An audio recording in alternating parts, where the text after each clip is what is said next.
Poet!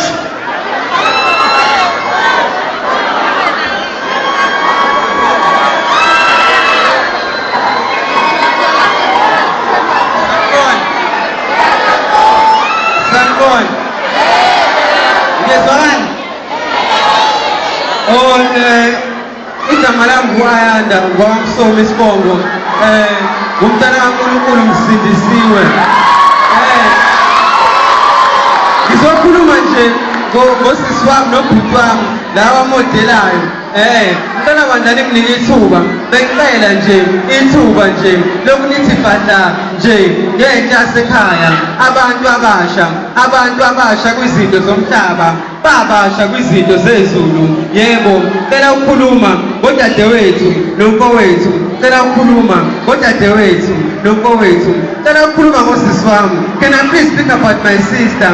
Indoni yamanzi, insimi ethuthulelwe, imbali yezwe engashi, intombi into esimanyathela, ekungiye emazulwini. Hayibo, ngicela ukukhuluma ngosisi wami. Ngicela ukukhuluma ngomama wesister. Bathi sisters ngoba beqhamuka, you sisters. Hayibo, akadinge memulo ukuze babone ukuthi uziphethe kahle. Kodwa lona uphila umemulo mihla namalanga ngoba ubona ubaba bemxhoma ngezibongo yonke indawo. Angikhulumi ngalo memulo wezintombi zaseThekwini owenziwa izingane zentombi zifihle kwamakhelwane bayikhome ngoshintsha baphuma emathaveni.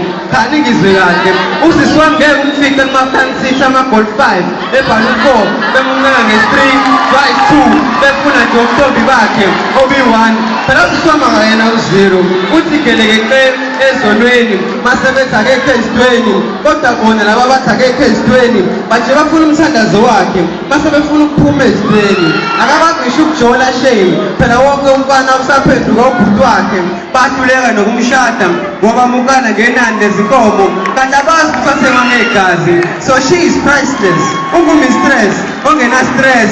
She is never stressed. Uyazi ngobani? Spell stress backwards and you will know why she always says she loves dessert. Thake ngikhulume ngodadewethu bathi bethatha amagama amathathu yena kathathi ngisho nelilodwa, phela kalona ithatha ngendlela siphatha kahle ngayo ngisho ngoba abadala bayafisa ukufika notha ephilayo. Sabe ngicela ukukhuluma ngentsha yasekhaya, abantu abasha kwizinto zomhlaba, babasha kwizinto zezulu.